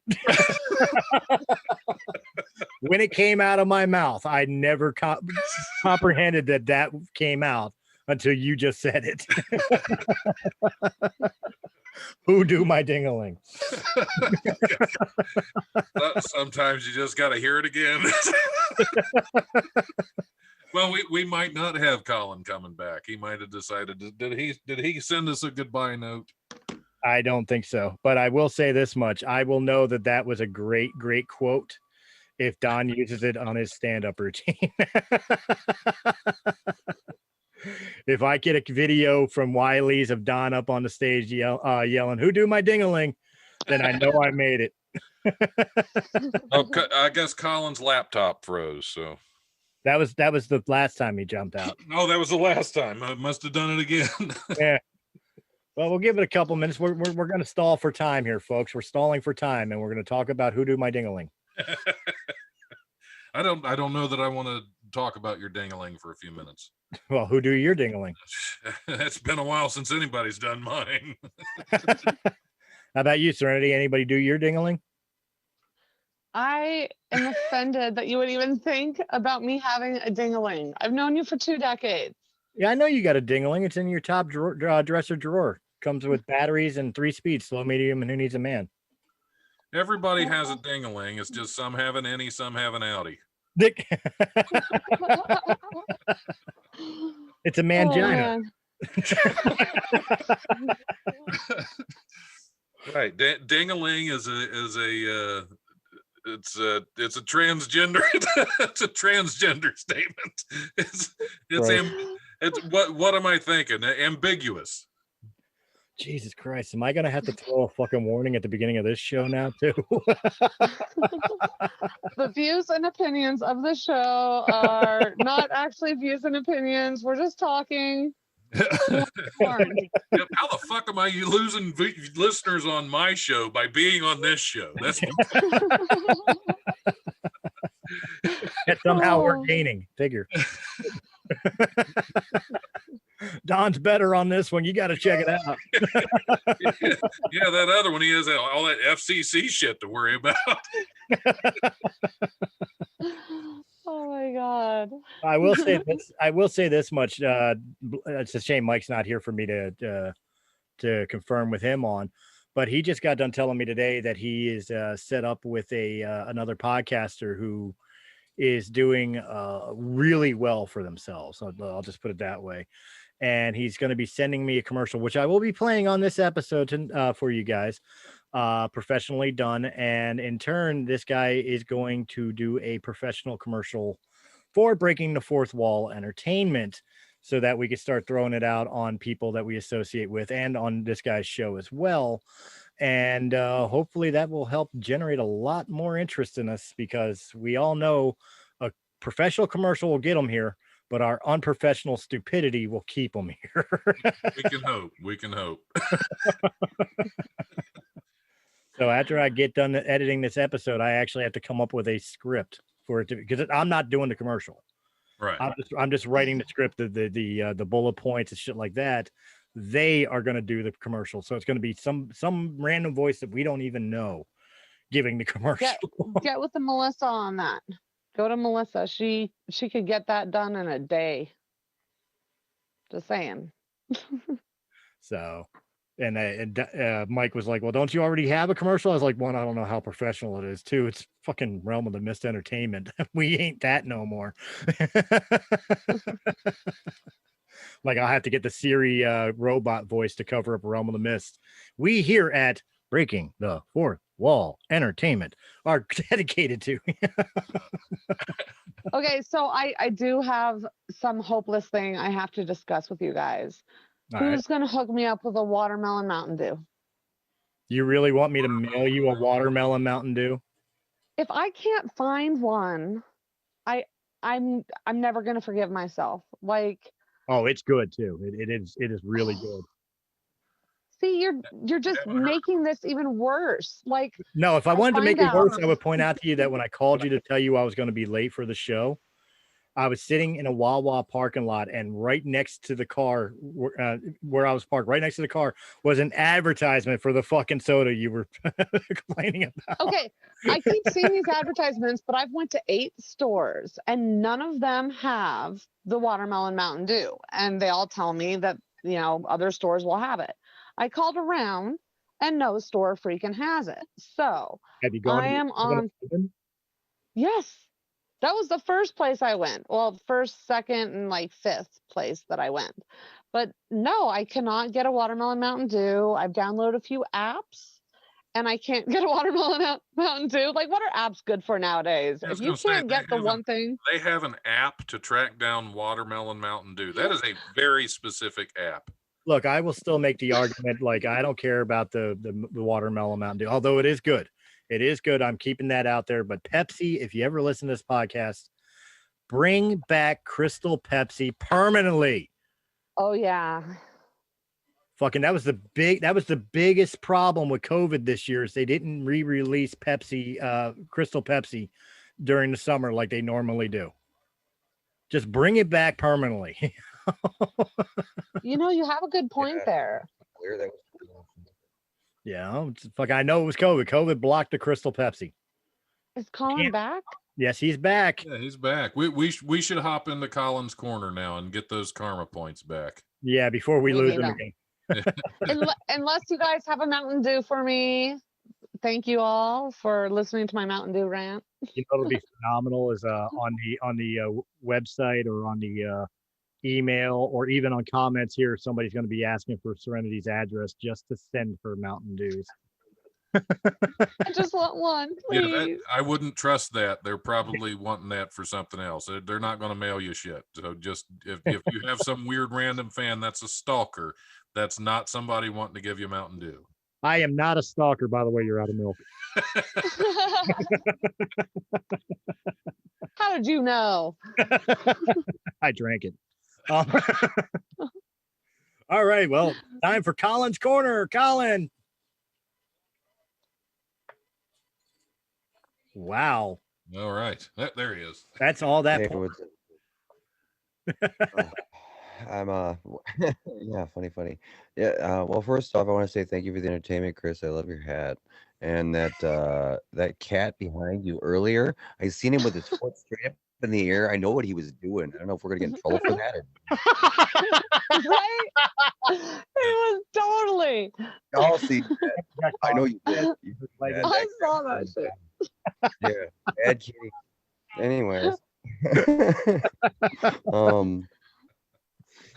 well, now we can go on Pornhub. you know what? My articles that I had up here, and you know, if it ain't one thing, it's another. Uh-oh, did he freeze again? I think he might have froze again. But at least it's not just Chris's cat. What is the cat's name, Chris? We have to know. The cat's name is Did I freeze? Yeah, Can you you hear me? Yeah, we can Can you hear hear me now? Can you hear me now? Cat's name is Edgar. And Yeah, Amber. can you hear me now? Amber, Am- like the crystallized molasses. Oh, okay, Amber. Okay, cool. So the porn cat is named Amber. Yeah, it's got a script. Yeah, it's got a script. Phone That chicka wah totally wah. makes sense. All right. Well, it's Chris's cat, so yeah, it kind of does. Well, that's the title for the Pornhub video is Amber licks herself. Yeah. That will generate Oh interest. yeah, that shit's going viral.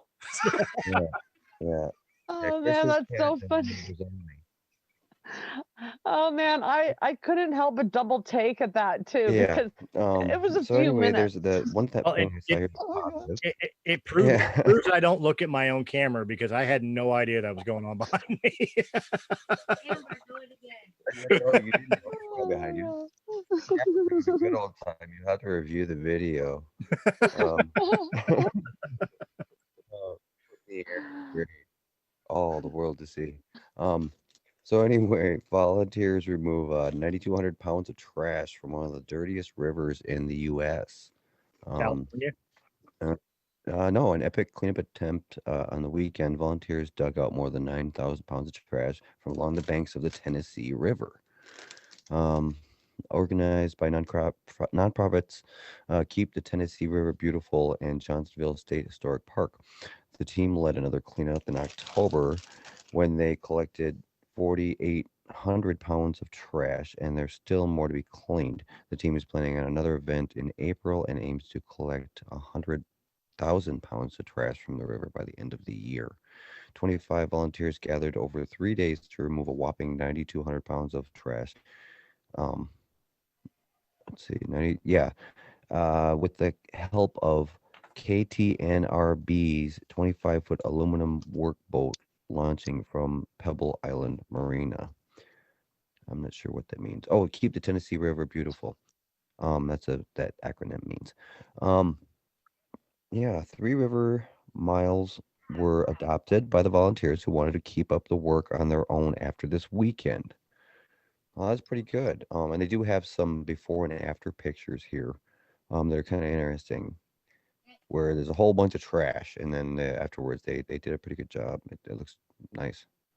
Well, as somebody who lives in Philadelphia, and we have a park area, a very wooded area that has a creek that runs through it, and that creek is disgusting because people like just throwing their cigarette wrappers, their fucking chip bags, or all the way up to people disposing of like fucking car parts and old tires into that creek. Like I'm glad somebody wants to do that because like in here in Philly, like Pennypack has a very special place in my heart, and I hate the way it looks now with how people just do not take care of it. Right, yeah. When I was working pipeline down in West Virginia, there was a lot of what they call up in the valley or down in the holler.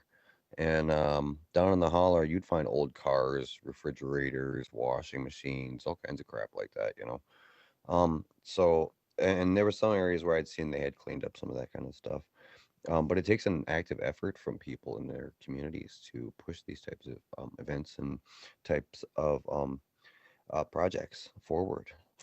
And even though we're all stuck wearing masks and stuff right now, and I mean in Michigan normally we have 10 cents refund on all the pop bottles and beer cans and things, but for a couple of months there this past year when the first lockdown happened, they cut everybody back, and you couldn't bring back any of the returnables, which for some people like maybe homeless or maybe on the downtrodden side of life and having some tough times, maybe they rely on picking up beer cans and stuff or whatever to I don't know.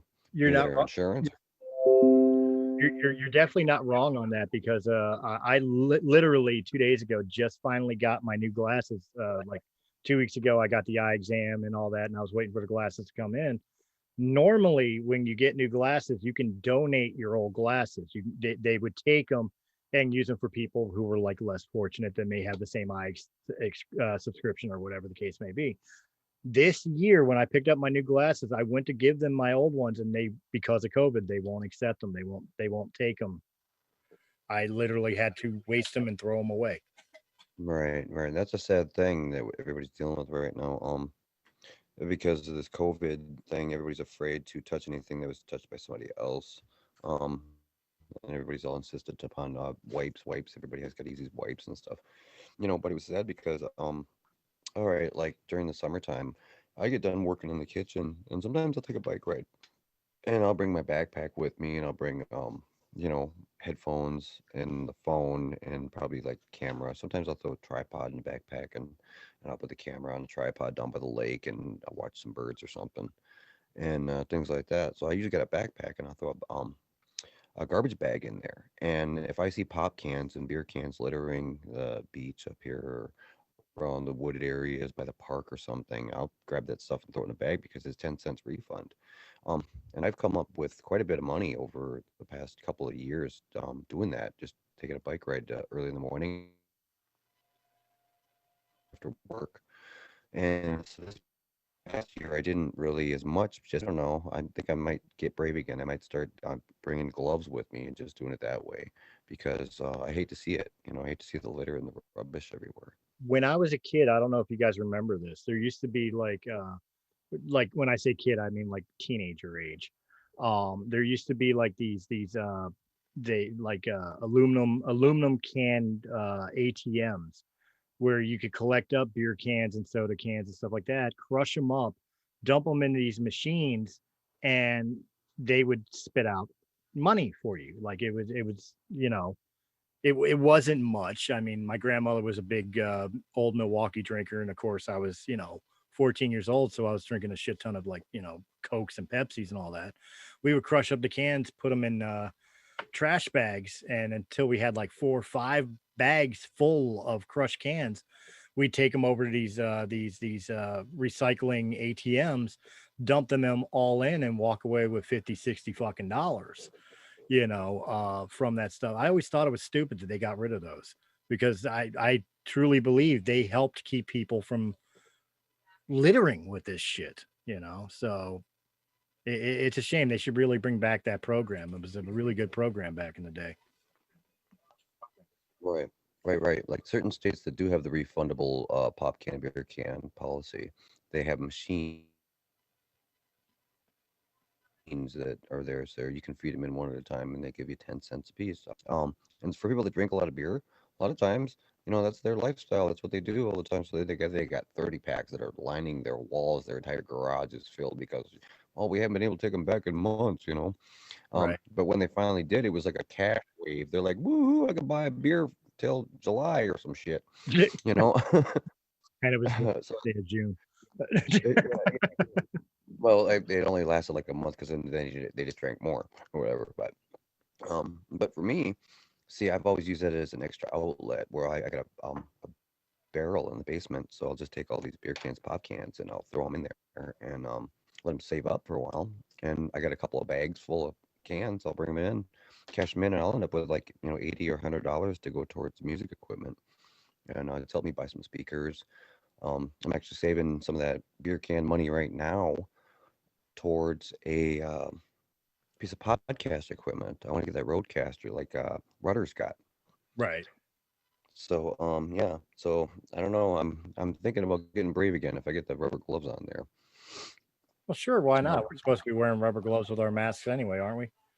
Right. Yeah. So I'm kind of like, well, it's for a good cause because I mean, I don't know if you guys can see behind me. I mean, some of the money that I collected for beer cans paid for that drum kit sitting back there behind me.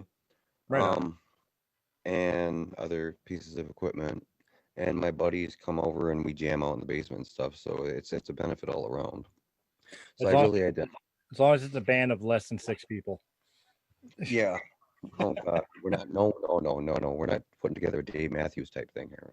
I got 12 people involved with them guys. Fucking Leonard Skinner 2.0. Leonard Skinner 2.0. Yeah. It's like, and then okay, let's look at Metallica. Okay, we're looking at Metallica. I mean, could yeah. I mean, the S&M, that would just be a huge, huge checklist of credits.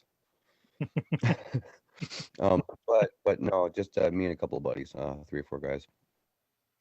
Um, so yeah, it's a benefit, and I can really identify with those people that are helping clean up that creek down there in Tennessee. Yeah, like I said, I And hopefully applaud there's that. other programs in other parts of our, any of the people that are out there in our podcast listening areas. If there's an area where it needs to be addressed in your neck of the woods, get involved, see if there's an effort. Do what you can to pitch in and Yeah, for join your one, localities, start one, not. your yeah, if there's a volunteer program where you can help do it. I mean, sometimes you got to do it for community service. You get in trouble with the court or something like that. Well, sometimes people just do it because they want to, and that's more of the best way. The better way to do it is just because it's helpful to people, helpful God to your damn it, stop communities. riding your bike around my house during lunchtime. My Well, orange this jumpsuit there is fine. Leave me alone. oh, there's a lot of beer cans in your yard during lunchtime. No, it's me going out to do my community service. Oh, you're terrible, Chris. I am. Oh, where do I find these? I can answer that. So You can yeah, blame that's Serenity. She brought you around us. that's Hey, why are you true. blaming me? Well, What the hell? I'm just well, chilling, listening to some stories. Don't be blaming me. Well, he's the one word I this find. reminds me of Serenity's fault. She brought you around. Yeah, my bad. me of this one time when I went to the bar with a friend of mine and looked up and there was this beer sitting there and then there was a lemon sitting on the bar next to a beer. And I was like, wow, I don't know what that's all about. It's not my circus. No, monkeys. Later, a friend comes walking over. It's my friend Greg. And he walks up and says, hey guys, how you doing? It's your smell. And we're like, okay, I guess it is one of my monkeys because I did happen to know him. Well, unfortunately, now you guys are a couple of my monkeys, so I gotta claim you. I can't say you're not my monkeys anymore, Although sometimes you guys are all more than clowns than anything else. But hey, it's a good time every week, right? Hey, I'll tell Free and you. to please. Oh I'll tell you. man, sniffing lemons. I'll tell you what started happening thanks to that statement, Colin. We appreciate that we're your monkeys now, but next week we're spending the whole entire episode all sniffing lemons just because of that story. Right? Oh my Oh, god. The visuals. lemon. Except Yeah. Don won't do a real lemon. He'll be sniffing a lemon meringue pie. Oh no. I'm going full lemons. I'm going full lemons next Salt. week. He's got the salted tequila, man. We'll get Ryder to bring the salt and tequila. Yeah, I'm sure he's still got some from his because I trip. don't do tequila either. Vodka. Me either. No tequila for me. That's kind of ironic because I remember somebody being very addicted to tequila rose. Addicted? That's a strong word. You always wanted a bottle of tequila rose. Whenever we went to the liquor store, we had to have a bottle of tequila rose. But it would last me. Now, I'm not saying you drank it down in an hour. I like to keep tequila rose around, but I don't do tequila anymore, man. Like, I learned my lesson. Yeah, Shama Tango taught me a very important lesson about Tawaka. We'll go into that one another time. Colin, continue. Well, so yeah, and more tequila or less tequila. The next thing I saw was that the Salvation Army is feeding the National Guard in DC for the inauguration, which I thought that was kind of cool. A number of Because years they're back, I was in homeless. town. Well, yeah, I was feeling depressed in town, and I thought, I've been drinking and partying for years, and I wanted to get back to my community. So I went to the Salvation Army, and I signed up to learn how to be a disaster relief volunteer. So for like 2, 3 years, I was on call in case there was a tsunami or anything crazy happened. And fortunately, I never had to be sent out, but I was trained in on how to use the canteen facility they have. Okay. which is like an ambulance with a huge generator inside and bottled water and all types of canned goods and water purification systems and stuff. And so yeah, that was a good thing. So I support, some of the things that the Salvation Army does. And I think that this is cool. They're feeding our National Guard troops. I mean, hey, they got all kinds of wild stuff going on around Washington and our capital these days. So, for the Salvation Army to back them up is a positive, I would say. No, that is cool, especially because like I'm debating on going into how much the National Guard being treated the way they were treated during that inauguration pisses me off. But I'm happy to hear some sort of positivity from it with the Salvation Army and all. Well, there's an article here on today.com that explains they're feeding an estimated 25,000 troops that are stationed to ensure the safe inauguration of Joe Biden and Kamala Harris. Um, on Monday, the DC-based chef tweeted out reports from his organization's efforts to bring meals to those working hard to protect us. So yeah, that's good. I'm glad to see that the Salvation Army is doing their part to try to help in a good way, in a positive way, and with all this negative and chaos going on around in our nation's capital. No, absolutely, because like I said, the men and women of the National Guard that are there right now, they deserve better treatment than they've been getting. Absolutely. That's not Right, even right. getting into politics, just in general. Yeah, that's They deserve better than that. yeah, there's nothing political about saying our National Guard troops need to be treated with respect and treated a lot better than what they're getting. Absolutely. Yes. Right. Andres, the World Central Kitchen delivered 120 pizzas to police officers and members of the National Guard who were on duty as a mob stormed the U.S. Capitol building earlier this month. He and his staff also worked late into the night preparing food for the first responders, according to the LA Times. Yeah, yeah, that's just positive stuff. They're feeding everybody. They're taking care of people. So there is still a positive effort out there. It's just sometimes we got to look through the cracks to see it. Yeah. Yeah, but I mean, at the same time though, a lot of these guys, like the fact that we have to do that for the National Guard or any armed service member whatsoever, or first responder whatsoever, is to me, it may be a positive thing, but it's absolutely ridiculous that it was even necessary. Yeah. Yeah. Yeah, the Salvation Army shouldn't have to step in and do what should be being done already. Exactly. Yeah. Exactly. That thank you for putting that more succinctly than I did. But yeah, you're right. Like I'm appreciating the positivity of this report, but what's downing me in it is the fact that it's something that should never have even been an issue. Right.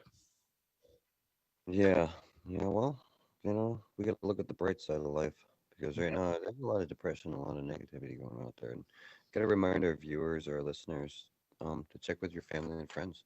Make sure that if you got anybody who's depressed out there, who's having a struggle still with all this COVID crap and struggling to pay their bills and everything, maybe they're waiting on unemployment or they're waiting on a stimulus so they can get caught up or waiting on their tax return.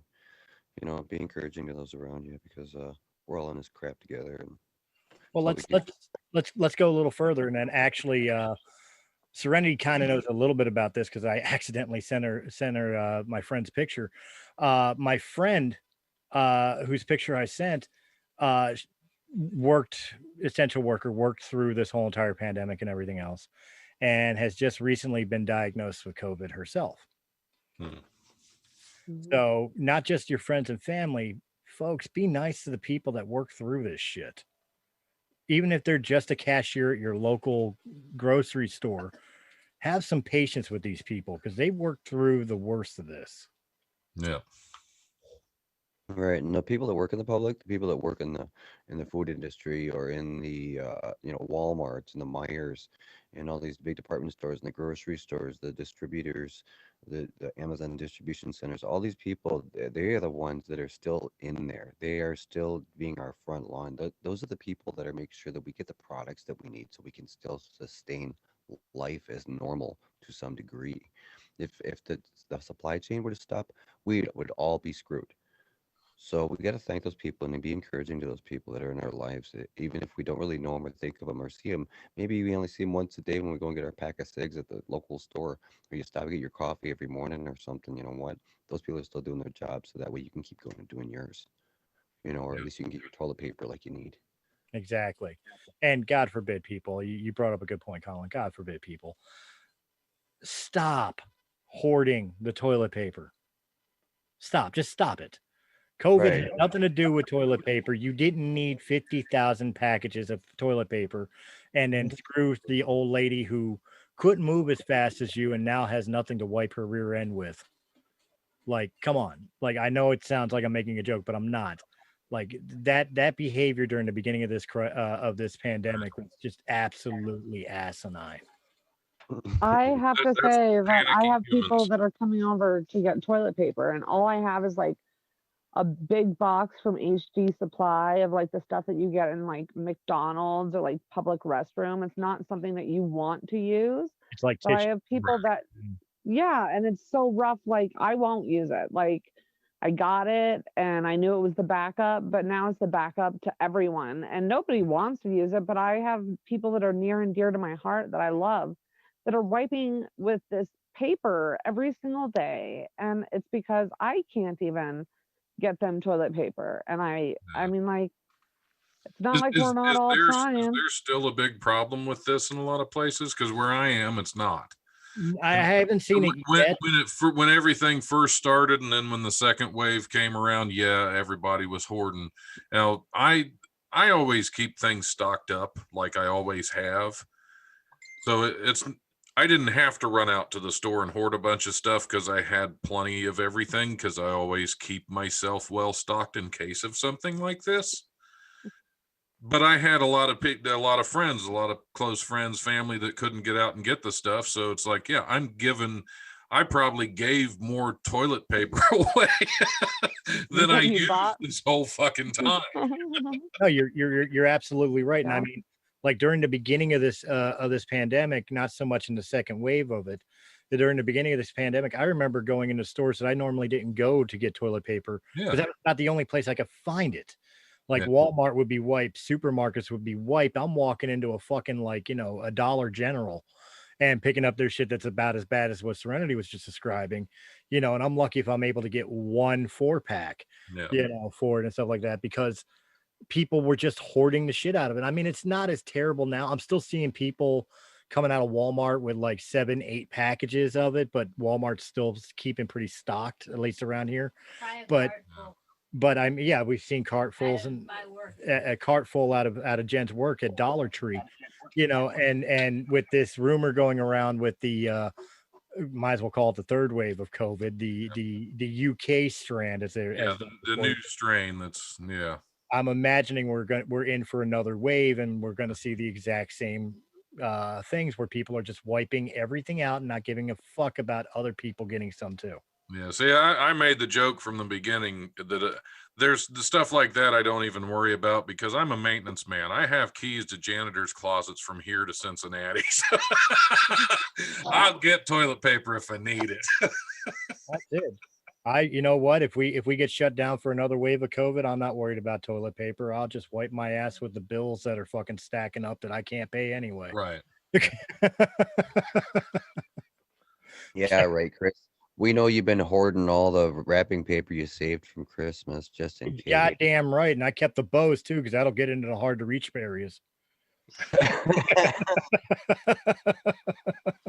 This I believe.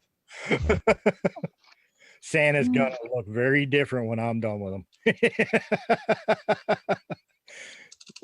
Quite honestly, if you look at it now, Santa, when I'm done with him, Santa on the wrapping paper is gonna look like Don. Got the black streak down the center with a little bit of gray on the sides. There you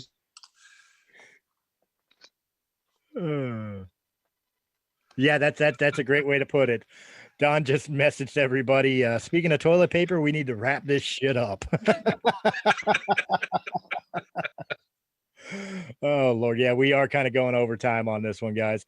I do appreciate you all coming and hanging out with us. Hopefully you got a good laugh out of it. I know we pissed some of you off, but at the same time, remember, it's in good humor. That's the purpose of this show, is to make you guys laugh, because we're sitting here trying to make each other laugh. Well, And in this day and age, we all need a good laugh. So in the end of it, I'll start with Mr. Don Smith. Tell everybody where they can find the Life Radio. you can always find me at thelife1069.com, or you can find me on Facebook at the Life1069, or on Twitter at Don Smith Comedy. You can also check out my link tree for links to all of the Life Radio shows at linktr.ee/the Life Radio Show. Be sure to tune in. Like I said, this Friday, you don't want to miss an exciting Flat Earth episode. It's actually pretty interesting, and who knows, that episode might convert one or two people. Do you really think Can't it's wait to watch it. No, it won't. Colin? Maybe not. You're frozen. I think he might have been frozen I again. think he's frozen again. All right, Serenity. Oh man. When I find myself, I'll let you know. How's that? There you go. Well, where can Hey. people send you the Yeah, you can find me on Facebook. Yep, go ahead. He's catching I up. might have been. Am I there now? Can you hear me now? Yep. can Can hear you you hear me Yep. now? Oh, can you hear me now? Can you hear me now? Can you hear me now? Good. Yeah, you can find me on Facebook. You can get a hold of me on YouTube. Leave us a comment, and I check our comments every once in a while. So maybe I'll comment back on Breaking the Fourth Wall. I got my own YouTube. You can email me at colinwashburn@gmail.com if you got any correspondence that you want to talk about, some crazy stuff. You want to talk about positive stuff. So you want to talk about Chris's cat and his stuff. Let me know. Hit me up. She's straight country, man. She digging that dirt. The only way she knows how. And of course, guys, for the people that are no longer with us right now, Ren can be found on this channel, helping support Journal of the Jedi, a Star Wars podcast. And of course, Lightning Blind Mike can be found over at blindradiocafe.net or .com. I don't remember which one it is. Check out both. One of them's porn, the other one's a radio station. So you'll be happy either way. And of course, guys, thank you very much for joining us. If you enjoyed this episode, hit that thumbs up button, like, share, comment, subscribe. Check out all the other great podcasts of Breaking the Fourth Wall Entertainment, and check us out on the audio podcast formats as well, because we're there too. Until then, guys, have a good week. Next week, I'll be another year older. So we'll see you on the next Breaking the Fourth Wall.